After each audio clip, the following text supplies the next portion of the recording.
Olá, curiosos!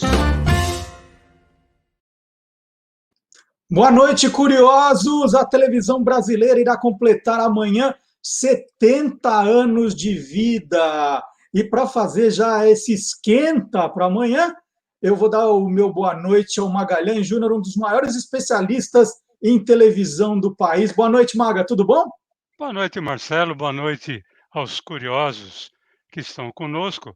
E estamos aí beirando os 70 anos da televisão brasileira. Ela é mais velha que eu, graças a Deus.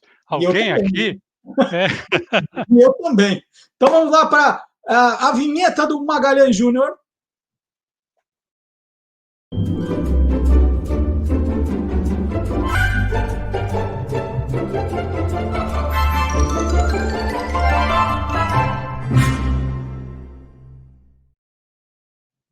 O Magalhães, esta semana, né, todo mundo falando dessa comemoração dos 70 anos Aham.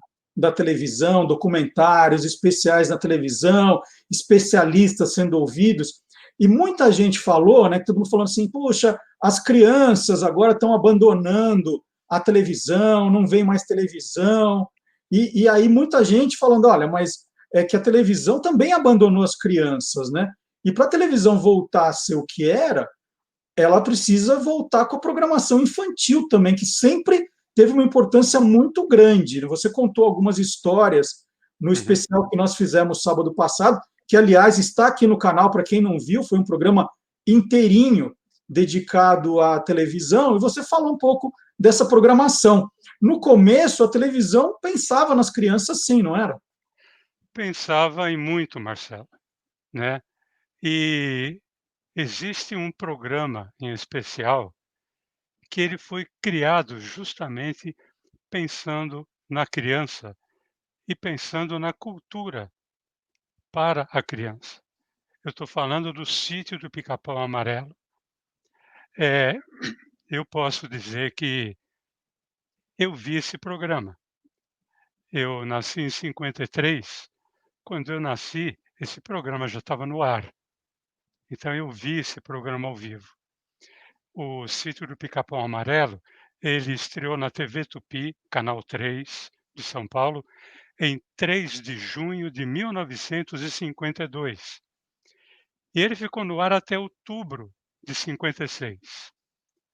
Ele voltou 2 anos depois, em 1958, e permaneceu no ar até 1963.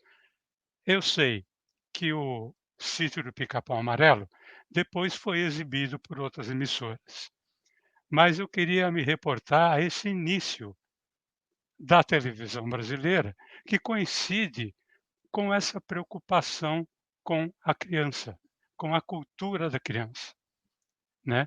E essa é a hora que você me pergunta: "Mas quem foi que trouxe o Sítio do Pica-Pau Amarelo para a televisão?". Maga, quem foi que trouxe o sítio do Pica-Pau Amarelo para a televisão? Excelente pergunta, Marcelo. Poucas pessoas pensariam nisso. Marcelo, foi um casal. Ele era médico, psiquiatra, chamado Júlio Gouveia. Cara de uma cultura vasta, gostava de artes, mas nunca tinha pensado em trabalhar em televisão. Ele gostava de teatro.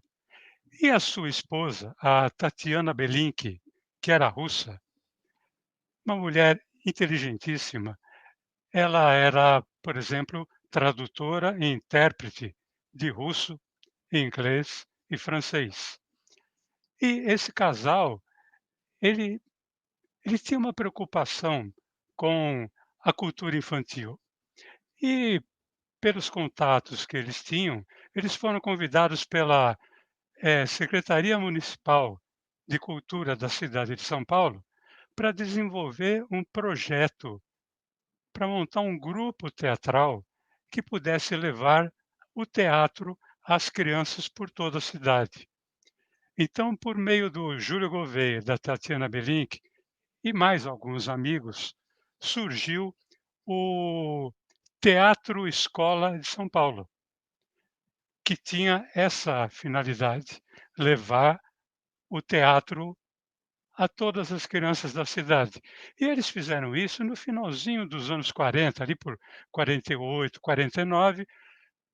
Em 1950, a TV é inaugurada e eles recebem um convite logo depois para apresentar uma peça infantil na televisão Tupi, no canal 3.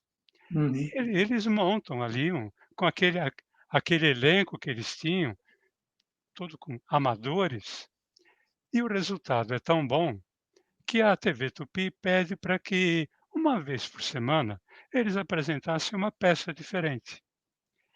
Isso vai acontecendo, até o momento em que, como eles tinham conhecido o o grande autor Monteiro Lobato pessoalmente, eles resolvem fazer uma homenagem ao Monteiro Lobato, pegando um trecho de uma de suas obras ligadas ao Sítio do Pica-Pau Amarelo, chamado A Pílula Falante, e transformam aquilo numa peça. E é um grande sucesso. Quando a gente fala um grande sucesso, não tinha internet, né. Estamos falando de 1951. Mas, Sem mas aí já tinha, quando você fala grande sucesso, a ponto assim de vender disco, por exemplo, de. Não, ainda não, não vai chegar ainda, né. Uhum, É uma coisa que ainda vai acontecer, mas esse grande sucesso está no boca a boca, no comentário das pessoas. Tem que ver que o número de televisores ainda não era muito grande, mas existiu ali um embrião, uma coisa que mexeu tanto com os donos da emissora como com o Júlio Gouveia e Tatiana Belink. E surgiu então o convite para que se fizesse semanalmente algo ligado àquele trabalho do Monteiro Lobato. É quando surge então o Sítio do Pica-Pau Amarelo, semanalmente, uhum. com o elenco do TESP, Teatro Escola de São Paulo, né. E foi uma coisa, assim, de um sucesso muito grande, por conta, principalmente, de uma atriz que é quem interpreta a Emília, que daqui a pouco a gente vai falar nela. Agora sim, nós vamos chegar no disco, porque o elenco do Sítio do Pica-Pau Amarelo, que era do TESP, era um elenco muito afinado, tinha uma empatia muito grande já com a televisão, uma coisa que era até difícil de se imaginar, porque era um veículo que estava começando. O sucesso foi tão grande que resolveram lançar um LP. Então surge em 1954 o LP O Sítio do Pica-Pau Amarelo, com 2 histórias, A Pílula Falante e O Casamento da Emília, que faziam parte ali do da obra do Sítio do Pica-Pau Amarelo, mais precisamente do livro Reinações de Narizinho. Uhum. E aí, Marcelo, que o público começa a ter gosto por aquilo. As crianças começam a ter gosto por aquilo, mas principalmente por causa da boneca Emília, que era interpretada pela Lúcia Lambertini. Olha, eu vi todas as Emílias e a Lúcia Lambertini foi a melhor Emília. Aliás, ela era a Emília. E se Uhum. a Emília fosse uma atriz, ela seria a Lúcia Lambertini. O sucesso dela era muito forte, não à toa, porque ela era atriz, escritora, roteirista, produtora e diretora. Marcelo, existem poucos registros da Lúcia Lambertini, mas tem um que foi de um depoimento que ela deu, que é justamente o depoimento em que ela fala um pouquinho como se fosse a Emília, e ela diz do que representou o Sítio do Pica-Pau Amarelo na cultura infantil através da televisão brasileira. Acho que vale a pena ouvir. Opa! Eu estou aqui porque participei do primeiro programa do Sítio Pica-Pau Amarelo porque eu interpretava a Emília, que é a própria alma do Lobato. A Emília, a Condessa das Três Estrelinhas, Marquesa de Rabicó, bailarina equestre, trapezista de circo, fata de pano, botadeira de nome, inventadeira de ideia, olhadeira de telescópio, caçadora de saci, mandadeira de carta, escrevedora de memórias e redatora-chefe do jornal Grito do Pica-Pau Amarelo. Realmente foi a melhor época que a criança teve na televisão. Você consegue repetir o que ela disse, Maga? Que eu não. Impossível. Muito Impossível. bom. Não, ela personificou a Emília de uma tal forma que eu cheguei a ter a boneca da Emília, que era, eu tinha 7, 8 anos. Garoto brincava com carrinho, né? Mas quando saiu a boneca da Emília, que foi justamente na mesma época que foi lançado o boneco do Pelé, eu tive os dois. Uhum. Porque a Emília era uma paixão que transcendia. Era meninos e meninas apaixonados pela Emília. Bom, mas a partir desse sucesso, nós, crianças, passamos a ter contato com todos os personagens do Sítio do Pica-Pau Amarelo, a começar pela dona do sítio, né? A vovó Benta, Uhum. a dona Benta, a tia Anastácia, que era a cozinheira que trabalhava no sítio, com a Narizinho, com o Pedrinho, que eram sobrinhos da dona Benta. E, Marcelo, eu tenho aqui a relação dos artistas que compuseram esse elenco no transcorrer do tempo. Por exemplo, a dona Benta, a primeira a protagonizar foi a Sidneia Rossi, depois a Vivanda Hemmel. Num tempo muito maior foi a Suzy Arruda. E numa última etapa foi a Leonor Pacheco, também chamada de Leonor Lambertini, porque ela era irmã da Lúcia Lambertini. Uhum.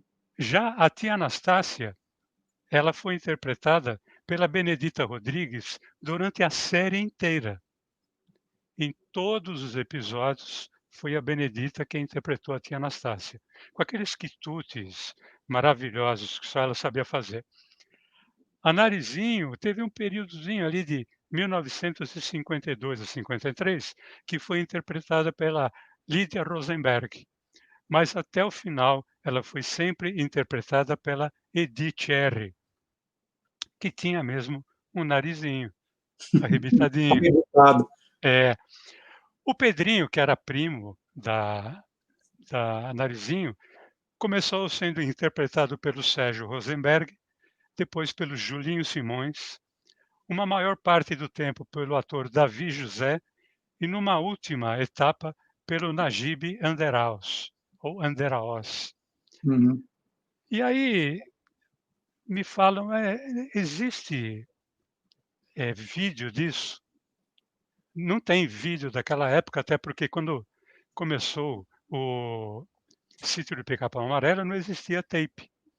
Mas o que existiu foi um documentário nos anos 70, em que o Júlio Gouveia e a Tatiana Belink reuniram o elenco que participou da última etapa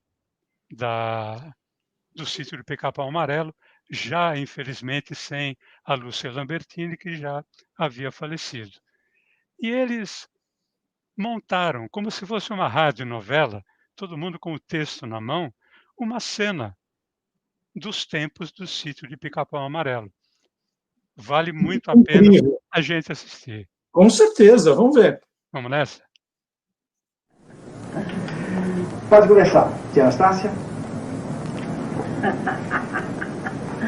Pronto, Narizinho. Aqui estão as pipocas que você pediu. Estão quentinhas. Muito obrigada, tia Anastácia. Você é uma anja. Anastácia, você não pode parar e trazer pipoca pra essa menina? É só a terceira tigela que eu trago, sinhá. Terceira? Então esta é a última, Anastácia, a última. Ah, não vai ser. Narizinho, você Você reparou no jeito da Emília? Fazendo pose que está pensando. Reparou? Mas deve estar pensando mesmo, Pedrinho. A Emília ficou uma semana presa dentro de um livro. E agora está cheia de coisas recolhidas, né? Coisas recolhidas? Mas que coisas? Ah, coisas de Emília. Fala recolhida, briga recolhida, asneira recolhida. É, deve ser isso mesmo. A asneirenta da Emília não pode ficar de torneirinha fechada há muito tempo. Senão as asneiras transbordam e pluft. Os olhos de retrós arrebentam. Que foi que o senhor disse, menino Catita? Repita se for capaz. Repito sim, cara. Isso, Emília. Vamos brigar de novo? Vovó. Deixa pra lá, vovó. Pensa que eu tenho coisas muito mais sérias em que pensar. Que coisa séria? Que coisa séria? Pensar em coisas sérias? Ai, e por que não? Eu tenho que pensar em escrever as minhas memórias. Minhas memórias. Suas o quê? Suas o quê? Memória. As minhas memórias. E é isso que eu vou fazer. Maga, espetacular. E eu fiquei agora com um monte de pergunta para te fazer. Por favor. Bom, você falou que a Lúcia Lambertini... Isso é um documentário sobre o sítio, Foi um documentário sobre o sítio do Pica-Pau Amarelo. Que é do quê? Que época é? Já tem bastante tempo. Já anos 70. Tá. Né? Duas dúvidas, né? Você falou a Lúcia Lambertini não fez parte desse documentário, mas tem outra atriz que está fazendo Emília. Queria saber quem é. E quando você passou o elenco no começo, você não falou do Visconde de Sabugosa, né? Sim, por um motivo justo. Nós vamos falar agora. Né? Essa atriz que nós vimos é a Dulce Margarida. Ela foi a única capaz de substituir a Lúcia Lambertini na Emília, quando a Lúcia esteve em dois momentos importantes da sua vida. Uma foi quando ela casou, por motivos óbvios, ela não continuou, e outra quando ela ficou grávida, até porque a Emília não poderia ficar grávida. A Emília ela era casada com um porquinho chamado Marquês de Rabicó, né? Não dava certo. E a Dulce Margarida, ela conseguiu pegar todas as nuances da Lúcia Lambertini, até porque a Lúcia era uma pessoa muito generosa, passou tudo para ela. Já o Visconde de Sabugosa, ele foi interpretado pelo René Simões durante praticamente toda a série. Só no final, 1962, 63, ele passou a ser interpretado pelo Roberto Orozco. Então tem uma cena nesse documentário em que a Emília conversa com o Marquês, o Visconde de Sabugosa, perdeu? Marquês era o Rabicó. Isso. E essa cena é com a Dulce Margarida e o Roberto Orozco. Então vamos rever aqui a nossa Emília e o nosso Visconde de Sabugosa. Sabugosa! Ô, seu Visconde, onde é que se meteu, seu Visconde, Sabugosa? Ai, senhora Dona Emília, meu pé. Ai, o quê? O que foi? Por que não olha onde pisa? Eu olhei, senhora Dona Emília, que eu estava... Está bem, senhora Dona Emília, me desculpe. Tá bom, tá desculpado. Dessa vez passa, viu? Eu precisava encontrá-lo mesmo, né? E se for de encontrão, não deixa de ser um encontro, né, seu Visconde? É verdade, senhora Dona Emília. Então. Mas em que eu lhe posso ser útil? Eu quero que o senhor seja meu secretário. Secretário? Mas para fazer o quê, senhora Dona Emília? Uai, para secretariar. O senhor nunca ouviu falar em secretário? Tem tantos secretários por aí. Secretário escreve. Quem escreve é secretário, tá aí. Vai escrever, ué. Eu vou escrever? Mas escrever o quê, senhora Dona Emília? O quê? Por quê? Pra quê? Ih, senhor Visconde, o senhor faz muitas perguntas. O senhor pergunta demais. O senhor está contratado para ser meu secretário e pronto. É que eu não gosto de escrever com a minha mãozinha. Então eu quero escrever com a sua, né? Então vamos depressa, arranja papel, caneta, que eu quero começar a escrever as minhas memórias. E é pra já. Memórias? Ô, senhora Dona Emília, memórias é pra gente velha, vivida. Senhora Dona Emília, a senhora é muito jovem. Então, mas se eu quiser escrever as minhas memórias, eu escrevo e pronto. Faça o que eu tô mandando e não discuta, tá, senhor Visconde? Cadê o papel? Cadê a caneta? Não, tá de senhora Dona Emília. E a caneta? Cadê a caneta? Está aqui, senhora Dona Emília. Está aqui. Pronto. Muito Pode bem. começar. Então, escuta aqui, senhor Visconde, eu peço a fineza de não me apressar, tá? Sim, senhora Dona Emília, estou Senhor calado. secretário.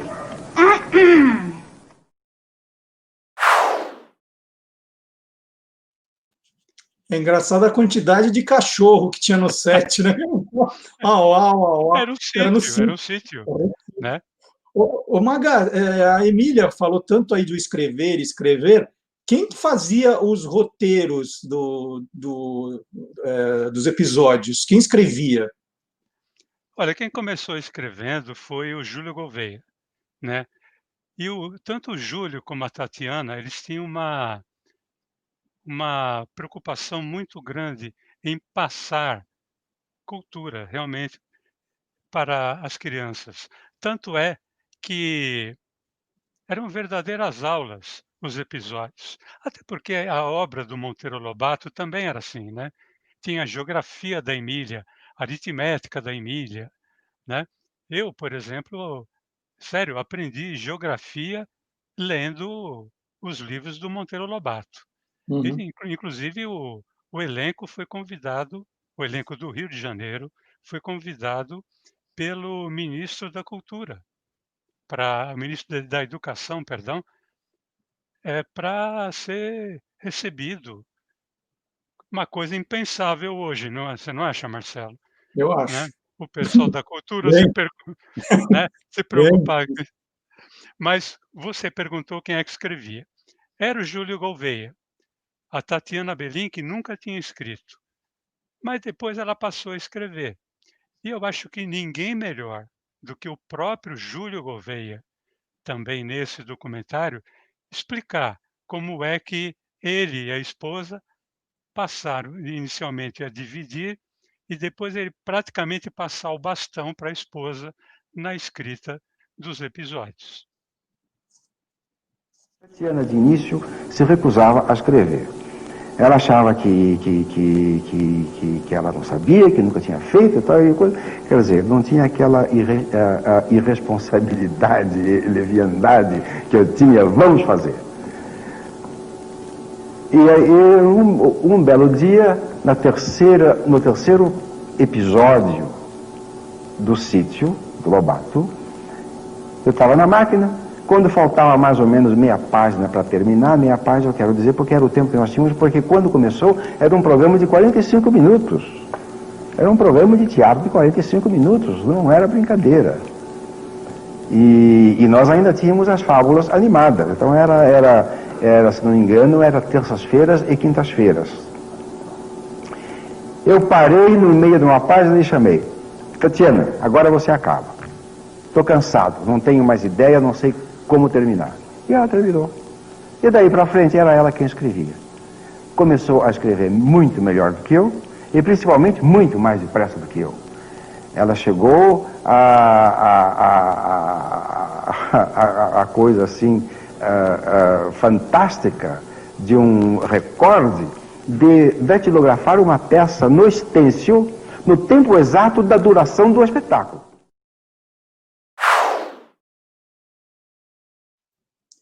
Gente, a gente precisa explicar para as pessoas o que é stencil, né? Tem muita gente que não sabe. Era uma folha que a gente datilografava para depois colocar no mimeógrafo para ficar fazendo cópia, né? A álcool. A álcool, punha álcool, aí punha a Né? folha stencil nessa máquina que tinha um rolo giratório para ficar fazendo cópia. Não era fácil, não. Não é, o fundo dele era azul e a impressão ia sendo feita no papel em azul. Ficava um cheiro de álcool na sala que era uma coisa absurda, né? O Júlio citou um outro programa que eles faziam, Fábulas Animadas. O que é isso? Na verdade, eu falei que antes do Sítio, eles começaram a apresentar umas peças infantis. E esse foi o nome do programa que acabou, foi o nome dado a esse programa, Fábulas, como é que chamava mesmo? Acabei até me Fábulas complicando. Animadas. Fábulas Animadas, né? Foi, na verdade, o primeiro programa teatral dedicado à criança. Eram pecinhas que trabalhavam com fábulas de Esopo, né? E interpretadas também pelo pessoal do TESP, Teatro Escola de São Paulo. Por exemplo, Pinóquio foi uma das peças que foi ao ar, né? Se não me engano, sabe, a Cigarra e a Formiga, Uhum. era uma coisa, era O gostosa Patinho de se Feio. assistir. Partinho feio, tal, etc. Mas aí veio uma outra preocupação, né?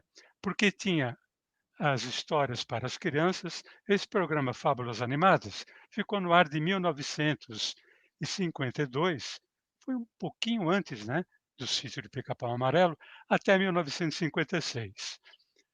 Mas eles perceberam o seguinte: tinha história para crianças e adolescentes, do Sítio do Pica-Pau Amarelo, mas não tinham histórias de teatro para jovens.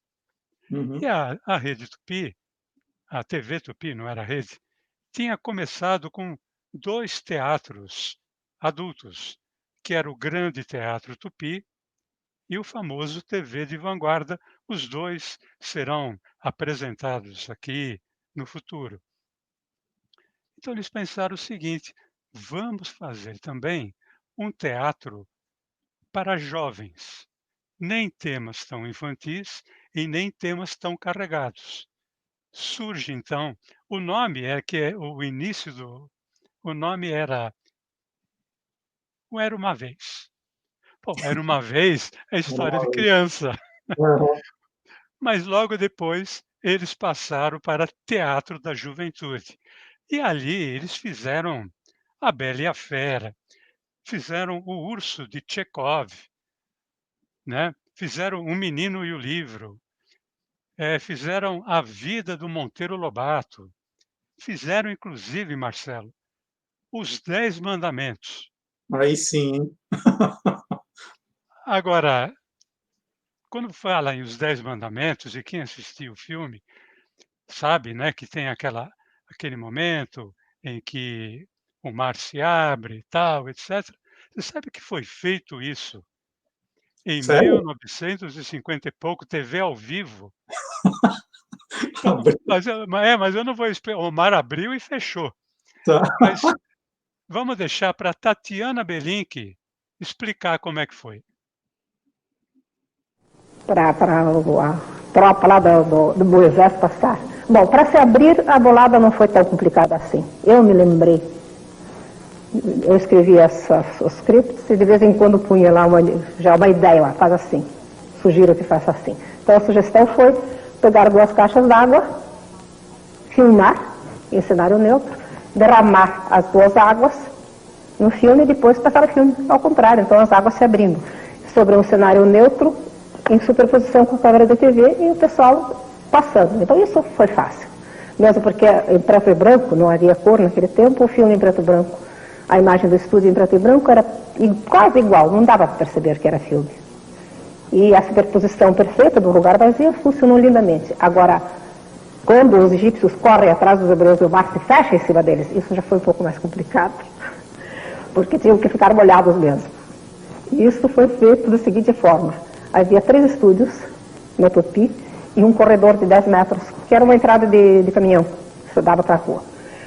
Pois, naqueles metros e metros de estúdios, 10 metros do corredor, em cima foram construídas, penduradas, caixas d'água, caixotes grandes com lonas, com umas milhares de litros de água, metros e metros de litros de água, uma fresta assim na caixa, fazendo uma barriguinha, a lona, em cada caixa um personagem com um facão, e na hora então em que os guerreiros egípcios saem correndo atrás dos hebreus, cada um rasga o acorde e entra a música,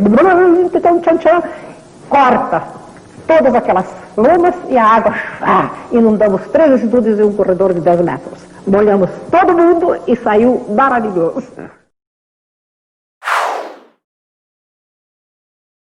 Gente, fantástico. A gente está falando de 70 anos atrás. Isso é fantástico. Muito, muito legal. Marcelo, sabe quem dirigiu essa cena? Não faço a menor ideia. Foi o primeiro diretor da Praça Nossa, Antonino Seabra. Meu amigo, cara saudoso Antonino Seabra, o cara que fala mais baixo que eu, né? Que já é uma coisa difícil. E o Antonino foi quem dirigiu essa cena. E foi uma coisa genial, né? Pensar que estamos falando de 1957, mais ou menos. Eu fiquei muito emocionado quando vi a Tatiana Belink falando isso. E havia uma preocupação muito grande de falar de livros, né? Porque a gente via o Visconde ali segurando o livro, você falou da importância cultural, se reforçou muito essa questão do livro no Sítio do Pica-Pau Amarelo? Olha, se reforçou tanto que todos os episódios, todos, tanto no Sítio do Pica-Pau Amarelo, quanto nas Fábulas Animadas, quanto no Teatro da Juventude, começava sempre com o Júlio Gouveia na frente de uma estante, da sua estante de livros, tirando um livro, abrindo e dando uma espécie de introdução do capítulo ou da história que iria acontecer. Dessa introdução, vamos usar um termo técnico,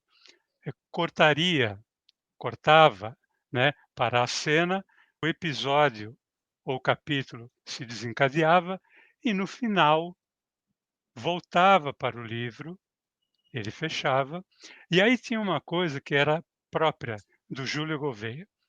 Se a história tivesse continuidade, no caso do Sítio do Pica-Pau Amarelo, por exemplo, muitas vezes aquele episódio se fechava, mas iria continuar semana que vem. Ele terminava dizendo assim: bom, então aconteceu tal coisa, papapá. Ele já dava uma introdução do que iria acontecer. Só que aí ele parava e falava: mas isso é uma história que fica para uma outra vez. Muito bom. Mas também tinha episódios que fechavam dentro deles mesmos. E semana que vem a história seria outra. Então ele terminava de uma outra forma. Eu não vou dizer como era. Nós vamos deixar o próprio Júlio dizer isso. Tem uma cena daquele documentário em que participam a Edith Erre, que é a Narizinho, o Davi José, que é o Pedrinho, a Dulce Margarida, que é a Emília. Eles fazem a cena e vêm para o Júlio Gouveia como se fosse o final do episódio. Vale a pena. Emília, corre lá na frente, avise lá em casa que o Pedrinho já chegou. Vai. Vai, Emília, anda logo. Você quer que eu... Peraí, você quer que eu vou de que jeito? Você quer que eu vou a pé, andando, a charrete? Vai de avião. Ah, é? De avião? Você quer que eu vá de avião? É. Tá muito bem. Pois eu vou de ambulância com o Rubi na testa. Então, Narizinho, agora que você se livrou da Emília, o que é que você queria me dizer? Ah, você também é adivinhão, hein? Olha, é isso mesmo. Eu queria falar com você mesmo, Pedrinho. Eu tenho um plano, sabe? Eu quero promover o casamento da Emília com o Rabicó. Casar a Emília com o Rabicó? Uhum. Pois, Narizinho, casamento de boneca com leitão, mas é uma ideia legal. E eles concordaram com isso? Que nada, eles nem sabem de nada ainda. Só que para convencer Emília, eu vou ter que inventar uma boa história. Pois é. Depois de tantos anos, aqui estou eu novamente encerrando mais uma história do Sítio do Pica-Pau Amarelo. Isso me traz muita saudade. Bem, mas isso já é uma outra história, porque esta entrou por uma porta, saiu pela outra, quem quiser que conte outra. Lindo demais, Maga. Que bela homenagem para a televisão que você fez. Muito, muito bonito. Olha, Marcelo, só dá para eu dizer que o episódio de hoje aqui, do Quem Te Viu, Quem Te Vê, vai entrar por uma porta, sair pela outra. Quem souber, que conte outra, porque não dá para falar mais nada depois do que a gente acabou de assistir. Bom, mas quem souber que conte outra é dizendo que você volta semana que vem para contar outra. Mas aí já é uma outra história. Mas aproveitar e dar os parabéns para você, Maga, porque Obrigado. a televisão está fazendo 70 anos e você é um dos grandes profissionais da televisão que está aí ativo um pouco mais da metade dessa história. Então, a gente cumprimentando você, a gente cumprimenta toda a classe artística, todos, equipes técnicas, autores, atores, roteiristas, todo mundo merece os parabéns, que é uma belíssima história. Então, fica homenagem a você, Maga. Obrigado, meu. E quem souber que conte outra, semana que vem o Magalhães está aqui de novo. E sábado, das 10 ao meio-dia, tem o Olá Curiosos ao vivo. Muito obrigado, viu, Maga? Muito bacana as histórias que você contou hoje. Quem contou, na verdade, foi Júlio Gouveia, Tatiana Belink, o elenco maravilhoso que era do TESP, né, Marcelo? E fica aí a nossa homenagem a esse pessoal que realmente, a criança que viveu naquela época, viveu talvez uma das melhores fases da televisão brasileira. É isso. Então, até a semana que vem, gente. Até quinta-feira que vem, eu e Magalhães Júnior aqui de volta no Quem Te Viu, Quem TV. Tchau, Maga. Tchau, gente. Até a semana que vem. Até semana que vem.